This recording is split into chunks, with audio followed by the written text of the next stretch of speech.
청취자분 안녕하세요.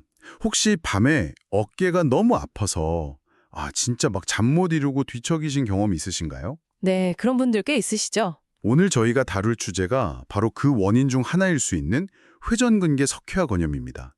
네, 그 어깨석회요. 맞습니다. 저희가 오늘 이 주제를 좀 깊이 파헤쳐 보려고 여러 자료들을 좀 찾아봤어요. 국제학술지 논문부터 시작해서요. 네, 국내 연구 자료들도 있고 또 실제 병원 정보들이나 학회 의견까지 다량하게요. 그렇죠.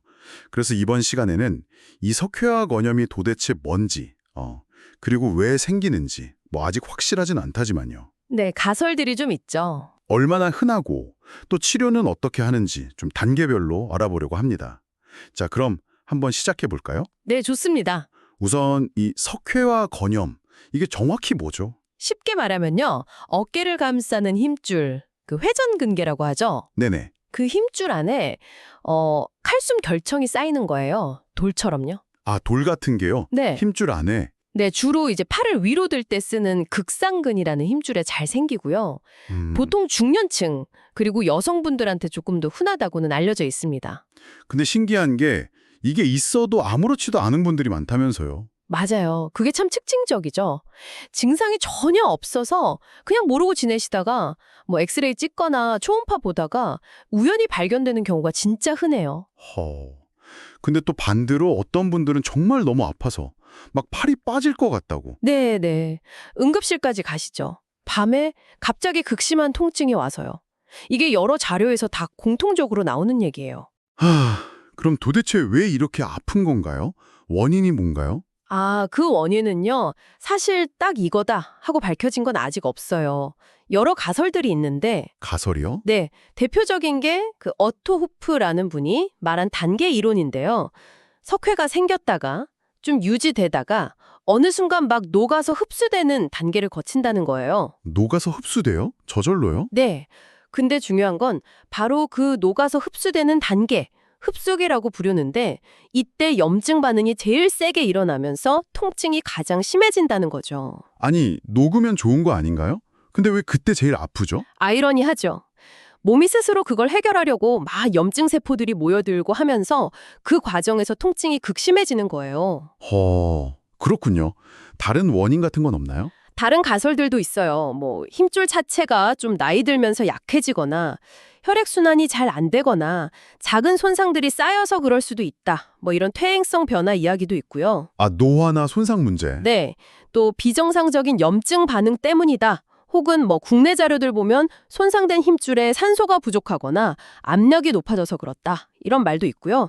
심지어 운동 부족도 원인이 될 수 있다는 얘기도 있더라고요. 와, 원인이 되게 복합적이네요. 그쵸. 딱 하나로 설명하기엔 좀 어렵습니다. 근데 아까 증상 없는 사람도 많다고 하셨잖아요. 이게 얼마나 흔한 건가요? 생각보다 훨씬 흔해요. 어떤 연구 보면 어깨 아프다는 증상이 전혀 없는 여성분들 초음파 검사했더니 17%에서 많게는 24%까지 석회가 발견됐다고 해요. 4명 중 1명꼴로요? 증상이 없는데도? 네. 그러니까 청취자분 어깨에도 사실 모르는 석회가 있을 수도 있는 거죠. 하하, 그렇군요. 운동선수들은 어떤가요? 어깨 많이 쓰니까 더 잘생길 것 같은데. 맞아요. 테니스나 수영, 럭비처럼 어깨를 많이 쓰는 선수들 조사해보니까 여기도 한 17%에서 31% 정도 발견된다고 하더라고요. 상당히 높은 비율이죠. 네, 확실히 그냥 넘어갈 문제는 아니네요. 흔하긴 해도. 그쵸. 그래서 국내에서도 급성이나 만성 어깨 통증의 주요 원인 중 하나로 계속 이야기가 되고 있는 거고요. 근데 아까 그 흡수기 얘기하실 때 저절로 녹아 없어지기도 한다고 하셨잖아요. 그럼 이거 그냥 둬도 낫는 경우도 있는 건가요? 네, 그럴 수 있습니다. 자연적으로 좋아지는 경향이 꽤 있어요. 특히 통증이 가장 심했던 그 흡수기에 석회가 녹으면서 저절로 해결되는 경우가 있어서요. 다행이네요. 네, 그래서 많은 전문가들이나 자료에서 바로 수술하기보다는 일단 보존적인 치료, 그러니까 비수술 치료를 먼저 충분히 해보는 걸 강조하는 겁니다. 일단 기다려보면서 다른 치료를 먼저 한다는 거군요. 그쵸. 실제로 한 연구에서는 환자 한 60% 이상이 수술 안 하고도 치료가 됐다고 보고했고요. 그리고 또 하나 흥미로운 점은요. 네. 일부 여성 환자들 중에서는 뭐 생리주기라든지 내분비 질환 같은 호르몬 관련 문제가 석회화 건염 증상이 얼마나 오래 가는지, 또 치료는 잘 되는지 이런 거랑 연관이 있을 수 있다. 이런 관찰 결과도 있었어요. 호르몬 문제도 관련이 있을 수 있다고요? 여성분들한테요? 네, 뭐 아직 확실한 건 아니지만 그런 가능성도 제기되고 있는 거죠. 단순히 어깨 문제만이 아닐 수도 있다는. 그렇군요. 자, 그럼 이제 치료 얘기를 좀 해볼게요. 말씀하신 대로 비수술 치료를 먼저 한다고 했는데 구체적으로 어떤 것들이 있나요? 가장 기본적인 것부터 시작하죠. 일단 쉬어야 하고요. 휴식, 중요하죠. 네. 그리고 소염제 먹어서 염증 가라앉히고 물리치료 받고요. 또 통증이 심하면 스테로이드 주사를 맞기도 합니다. 스테로이드 주사. 효과는 좀 있나요?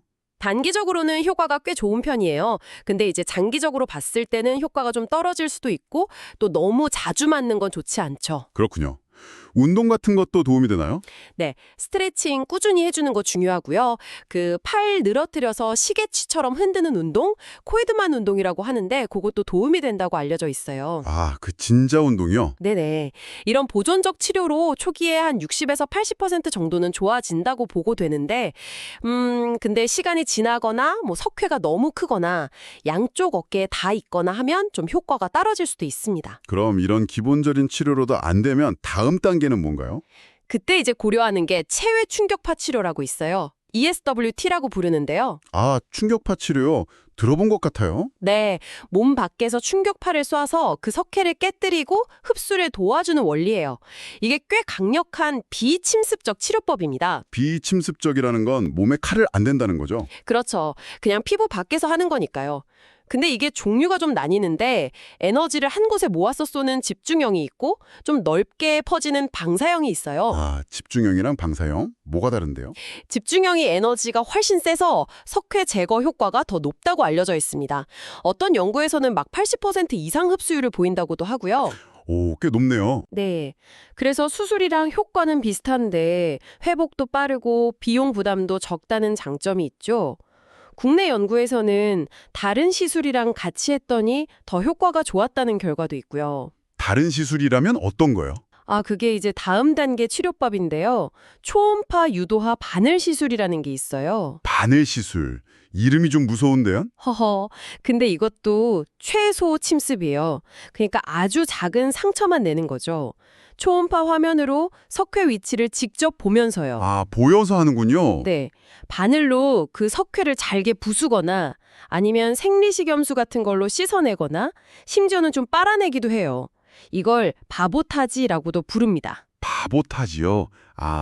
그럼 석회를 직접 꺼내는 거네요. 네, 그렇죠. 여러 자료들 보면 그냥 스테로이드 주사만 맞는 것보다는 이게 더 효과가 좋다고 나와요. 요즘은 또 초음파 기술이 좋아져서 아주 정밀하게 석회의 약한 부분을 찾아서 공략하는 그런 방법도 쓰이고 있고요. 와, 기술이 정말 발전하네요. 네, 국내 연구에서도 이 바늘 시술이랑 아까 말씀드린 충격파 치료를 같이 했더니 통증이나 기능 개선, 그리고 석회 크기 감소에 훨씬 효과적이었다는 보고가 있습니다.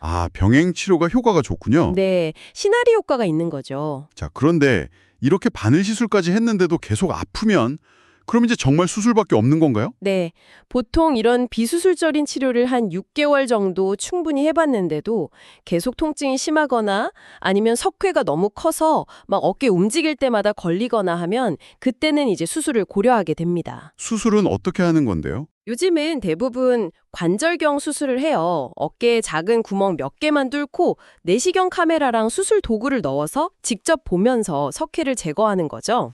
내시경으로요? 이것도 상처가 크진 않겠네요. 네, 그렇죠. 절개 부위가 작으니까 회복이 상대적으로 빠르죠.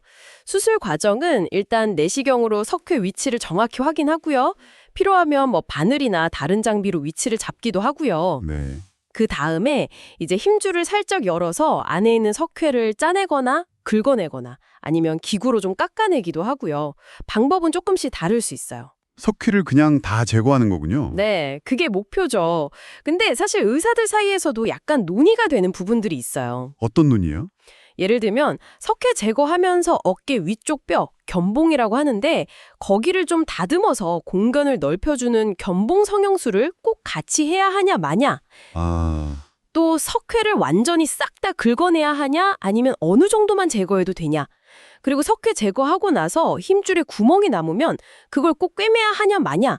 이런 점들에 대해서는 아직 딱 정해진 답이 있다기보다는 환자 상태나 의사의 판단에 따라 좀 다르게 접근하는 편입니다. 그렇군요. 뭔가 고려할 게 많네요. 수술 후에는 바로 괜찮아지나요? 아니요, 수술 후에는 당연히 회복 시간이 필요하죠. 보통 보조기를 좀 차고 있어야 하고요. 그 다음에는 꾸준히 재활 운동을 해서 어깨 기능이랑 근력을 회복해야 합니다. 재활이 중요하겠네요. 네, 매우 중요합니다. 수술 자체는 잘 됐어도 재활을 제대로 안 하면 결과가 안 좋을 수 있으니까요. 알겠습니다. 오늘 저희가 이 회전근개 석회화 권염에 대해서 정말 깊이 알아봤는데요. 좀 정리를 해볼까요? 네. 이게 증상 없이 그냥 있기도 하지만 갑자기 엄청난 통증을 일으킬 수도 있는 질환이라는 거. 그렇죠. 하지만 다행히 치료가 가능하다는 점. 네. 그리고 치료는 일단 쉬거나 약 먹고 주사 맞는 보존적인 방법부터 시작해서 그다음엔 체외 충격파나 바늘 시술 같은 걸 시도해보고. 네. 그래도 안 되면 마지막으로 관절경 수술까지 이렇게 단계적으로 접근하는 게 중요하다는 거였죠. 맞습니다.